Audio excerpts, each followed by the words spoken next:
کوئی کام کے لیے جا رہے ہیں تو اگر آپ ساتھ ہیں تو آپ ایک مددگار کے طور پر وہاں پر ہمارے ساتھ ہیں. منتظمین یعنی کہ وہ لوگ جو انتظام کرتے ہیں, رائٹ, منتظم. طرح طرح کی زبانیں بولنے والے. کیا سب رسول ہیں؟ کیا سب نبی ہیں؟ کیا سب استاد ہیں؟ کیا سب معجزے دکھانے والے ہیں؟ کیا سب کو شفا دینے کی قوت عنایت ہوئی ہے؟ کیا سب طرح طرح کی زبانیں بولتے ہیں؟ کیا سب ترجمہ کرتے ہیں؟ تم بڑی سے بڑی نعمتوں کی آرزو رکھو. لیکن اور بھی سب سے عمدہ طریقہ میں تمہیں بتاتا ہوں, اور وہ نیچے محبت کی بات کرتا ہے کہ ان ساری باتوں سے جو اچھا طریقہ ہے, معجزے دکھانے سے بہتر ہے محبت. اور پھر وہ آگے اس کی قسمیں بھی بیان کرتا ہے. ہاں, بائی دا وے, محبت آپ کے اپنے طریقے سے نہیں, آپ جس کو آپ محبت سمجھتے ہیں اسے محبت نہیں کہیں, جو بائبل کہے گی وہ محبت ہے. ٹھیک ہے, ایک غلط بندے کی برداشت کرتے رہیں تو یہ محبت نہیں ہے, رائٹ. اس کی کریکشن کرنا محبت ہے, اس کو تنبیہ کرنا محبت ہے. آئے واپس اپنے افسیوں کے خط پر چلتے ہیں اور اس حوالے سے پھر آج کا جو سارا ہمارا ہے اس کو شروع کرتے ہیں. افسیوں کا جو خط ہے, جیسے تموتھیوس کو خط پالوس نے لکھے, افسس کی کلیسیا میں ہی اصل میں تموتھیوس جو تھا وہ پاسبان تھا, رائٹ. اور افسس کا جو علاقہ تھا یہ کاروباری طور پر بڑا مشہور تھا, لوگ دور دور سے کاروبار کے لیے یہاں پر آتے, اور طرح طرح کے عقائد بھی ویسے یہاں پر موجود تھے.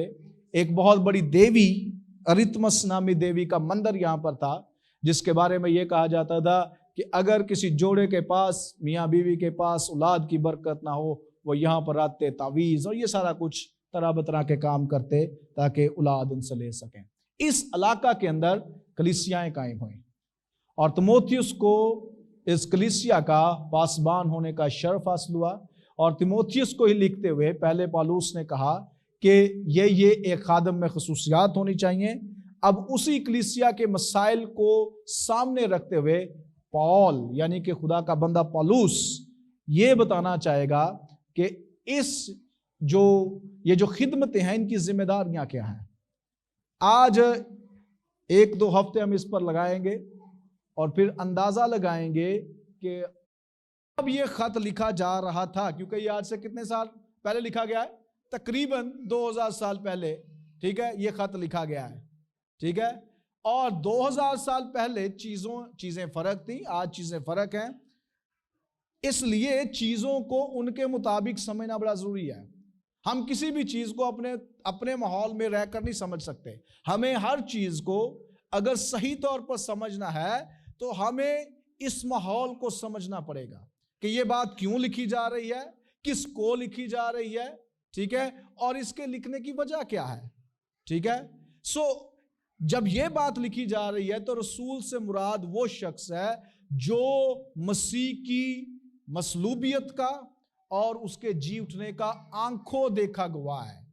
ٹھیک ہے, رسول کا لقب کسے ملا تھا آپ کو اگر یاد ہو تو مسیح یسوع نے 12 لوگوں کو چنا اپنے شاگردوں میں سے اور انہیں رسول کا لقب دیا. رسول کا سادہ سا مطلب یہ ہے بھیجا ہوا, کسی پیغام کو لے کر جانے والا. رائٹ, پیغام کسی کا ہے لیکن جو پیغام لے کر جا رہا ہے اسے رسول کہتے ہیں. لیکن یہاں پر جو لفظ ہے اس کا مطلب نہ صرف پیغام لے جانے والا ہے بلکہ ایسا شخص ہے جو مسیح یسوع کو ذاتی طور پر جس نے دیکھا ہو اور اس کی گواہی دینے والا ہو, منسٹری کی یعنی کہ اس کی خدمت کا بھی گواہ ہو, پھر اس کے مصلوب ہونے کا گواہ ہو, پھر اس کے مردوں میں سے جی اٹھنے کا گواہ ہو. اس شخص کو رسول کہتے ہیں.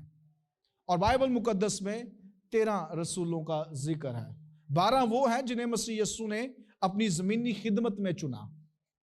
رائٹ, 12 جن میں سے اسکریوتی کو پھر وہ اس نے پھانسی لے لی اور اس کی جگہ پھر رسولوں نے ایک نئے رسول کو مقرر کیا. 12 رسول وہ ہو گئے اور 13واں رسول کون ہے؟ یہ پالوس ہے. یہ کون ہے؟ پالوس ہے.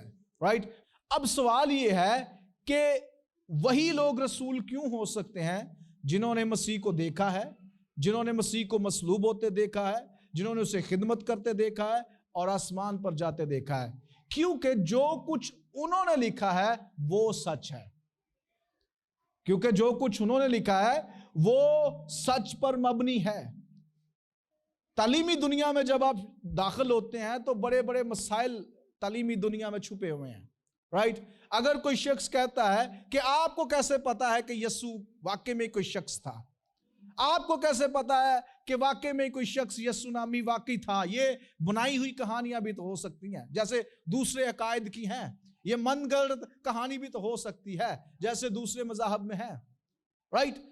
اسی طرح کے طریقے سے ایک بہت اہم سوال جس کا ہمیں ہر روز سامنا رہتا ہے کہ یسوع مسیح تو مصلوب ہی نہیں ہوا، رائٹ؟ وہ جب صلیب پر اسے چڑھایا جانے والا تھا تو اسے کسی اور شخص کو اس کی جگہ پر چڑھا دیا گیا، وہ آسمان پر چلا گیا، رائٹ؟ اور وہ مصلوب نہیں ہوا۔ اگر یسوع مصلوب نہیں ہوا تو اس کا مطلب کیا ہے؟ کس بات پر اٹیک ہے کہ مسیح یسوع اگر مصلوب نہیں ہوا تو اس کا مطلب کیا ہے؟ اس نے خون نہیں بہایا، اور اگر اس نے خون نہیں بہایا تو اس کا مطلب کیا ہے؟ ہمارے گناہ تو ابھی بھی وہیں پر ہیں، کیونکہ ہم تو یہ ایمان رکھتے ہیں کہ ہمارے گناہوں کی خلاصی کیسے ہوئی ہے؟ مسیح کے خون بہانے سے۔ لیکن ایک شخص آتا ہے جس کا نام متی ہے، وہ کہتا ہے نو نو نو نو، میں اس وقت جب یسوع کو مصلوب کیا جا رہا تھا میں وہاں موجود تھا۔ پھر ایک شخص آتا ہے یوحنا نامی، وہ کہتا ہے نو نو نو نو، یسوع کو جب مصلوب کیا جا رہا تھا میں بھی وہاں موجود تھا، میں نے اپنی آنکھوں سے دیکھا ہے۔ اور اس کے خط کو جب پڑھتے ہیں تو وہ کہتا ہے ہم نے نہ صرف اسے دیکھا ہے، اس کو چھوا بھی ہے، وہ خالی روح نہیں تھا، ہم نے اسے غور سے دیکھا، اس کا جلال دیکھا، اس کی قدرت کو کام کرتے دیکھا، وہ حقیقی شخص تھا۔ 600 سال بعد آ کر آپ یہ نہیں بتا سکتے کہ وہ مصلوب نہیں ہوا، میں تمہیں بتاتا ہوں کہ وہ مصلوب ہوا، رائٹ؟ اس لیے ان رسولوں کی گواہی بہت بہت اہم ہے مسیحی ایمان میں، کیونکہ یہ مسیح کے آنکھوں دیکھے گواہ ہیں۔ کون ہے؟ اور اسی لیے ہم بھی ایمان رکھتے ہیں کہ یسوع مسیح واقعی میں حقیقی شخص تھا جو میرے اور آپ کے گناہوں کے لیے مصلوب ہوا۔ اور اس کی وجہ کیا ہے؟ کیونکہ جن لوگوں نے اسے دیکھا وہ یہ گواہی دے رہے ہیں، انہوں نے لکھا، خدا کے روح نے ان سے لکھوایا، اور نہ صرف ان سے لکھوایا بلکہ پھر آہستہ آہستہ نسل بہ نسل یہ آتا آتا ہم تک پہنچ گیا۔ اس لیے ہمیں پتا ہے کہ یہ کلام سچا ہے۔ صرف ہم اندھے ایمان کے باعث، صرف یہ کہ ہم مسیحی خاندان میں پیدا ہوئے اور سنا ہے کہ بائبل سچی ہے، اس لیے ہم اسے سچ نہیں مانتے۔ اس کی وجہ ہے، اور اس کی وجہ یہ ہے کہ رسولوں نے، وہ لوگوں نے جو مسیح یسوع کے اس وقت ساتھ تھے جب اسے مصلوب کیا جا رہا تھا۔ یہ تعلیمی باتیں، بور تو نہیں میں آپ کو کر رہا۔ رسول کون ہے؟ وہ شخص جس نے مسیح کو منادی کرتے دیکھا، جس نے یسوع کو مصلوب ہوتے دیکھا، جس نے یسوع کو جی اٹھے ہوئے دیکھا، اور جس نے مسیح یسوع کو آسمان پر چڑھتے دیکھا۔ سوال یہ ہے پالوس جو یہ لکھ رہا ہے اس نے تو شاید ان میں سے کچھ نہیں دیکھا، تو وہ کیسے رسول ہے؟ جیسے میں نے یہ سوال کیا اس وقت پالوس پر یہی سوال ہوا، وہ کہنے لگے تو تم کہاں سے رسول بن گئے ہو؟ رسول تو صرف پترس ہے جس نے اسے یہ سب کرتے دیکھا، رسول تو صرف متی ہے، رسول تو صرف یوحنا ہے، تمہیں کس نے رسول بنا دیا ہے؟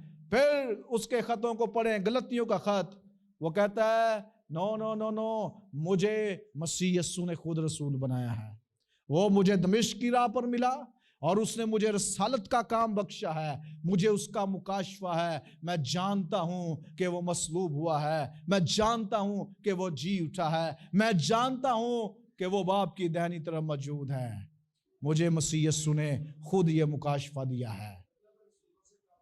اور پھر وہ کہتا ہے میں رسولوں سے کم نہیں ہوں۔ پھر اس کے علاوہ یہ تو گواہی ہوگی پالوس کی، دوسرے رسول کیا کہتے ہیں یہ بھی امپورٹنٹ ہے، رائٹ؟ پھر پترس رسول کا کیا رد عمل ہے؟ اگر پالوس کی گواہی سچی نہ ہوتی، اس کا مکاشفہ جو مسیح کے بارے میں ہے وہ سچا نہ ہوتا، تو پترس کبھی بھی اس کو خدمت میں ہاتھ نہ دیتا، کبھی بھی وہ اسے قبول نہ کرتے، کبھی بھی اس کی تعلیمات کا ذکر نہ کرتے، کبھی بھی اسے سچا خادم نہ جانتے۔ رسول وہ شخص ہے جو یہ اختیار جس کے پاس تھا۔ اب سوال یہ ہے کہ کیا آج رسول ہو سکتے ہیں؟ اگر رسول صرف وہی ہے جس نے مسیح کو مصلوب ہوتے دیکھا، جس نے مسیح کو آسمان پر جاتے ہوئے جی اٹھنے کے بعد دیکھا، تو پھر کیا آج رسول ہو سکتے ہیں؟ آج کی جو رسول کی خدمت ہے وہ صرف یہ ہے کہ جو کلیسیائیں قائم کرتا اسے رسول کہا جاتا ہے۔ ان رسولوں کے پاس اور آج کے رسول میں کیا فرق ہے؟ وہ بنیادی فرق یہ ہے کہ ان رسولوں کے پاس یہ اختیار تھا کہ وہ کلام کو لکھ پاتے۔ آج کے رسول کے پاس یہ نہیں کہ وہ کوئی رسول ہے تو وہ آ کے نئی کوئی بائبل لے آئے، نیا کوئی اپنا کچھ لکھ دے اور کہہ دے یہ بائبل ہے۔ نو نو نو، آج کا رسول جو ہے وہ اس کلام کے تابع ہے اور وہ کلیسیائیں قائم کرتا ہے۔ جگہ بجگہ کلیسیائیں قائم کرنے والے شخص کو آج رسول کہتے ہیں، اور آج بہت تھوڑے لوگ ہیں جو اس خدمت میں یا اس رسولی کام میں جن کے پاس یہ بلاہٹ ہے۔ سو جو کلیسیائیں قائم کرتا ہے اسے کیا کہتے ہیں؟ رسول۔ بعض کو نبی۔ دوسرے نمبر پر کیا ہے؟ بعض کو، آپ کو یاد ہو کہ پرانے عہد نامہ میں کن کی خدمت ہے؟ نبیوں کی ہے، رائٹ؟ نئے عہد نامہ میں کن کی ہے؟ رسولوں کی ہے۔ اور شاید کرنتھیوں کے خط میں، یعنی افسس کے خط میں، یہ دوسرے باب میں، وہاں پر لکھا ہے کہ جو کلیسیا کی بنیاد ہے وہ کن پر ہے؟ نبیوں پر ہے۔ پہلے وہ رسولوں کا ذکر کرتا ہے، پھر وہ نبیوں کا ذکر کرتا ہے، اور پھر کہتا ہے کہ جو مسیح یسوع ہے وہ اس کے کونے کے سرے کا پتھر ہے۔ ٹھیک ہے؟ سو نبی کون ہے؟ نبی وہ شخص ہے جو خدا کے الہام سے کوئی بات بتاتا ہے۔ نبی کا پہلا کام کیا ہے؟ نبی نبوت، نبی صرف آنے والے کاموں کو بتانے والا شخص نہیں ہے جیسی ہماری سمجھ ہے۔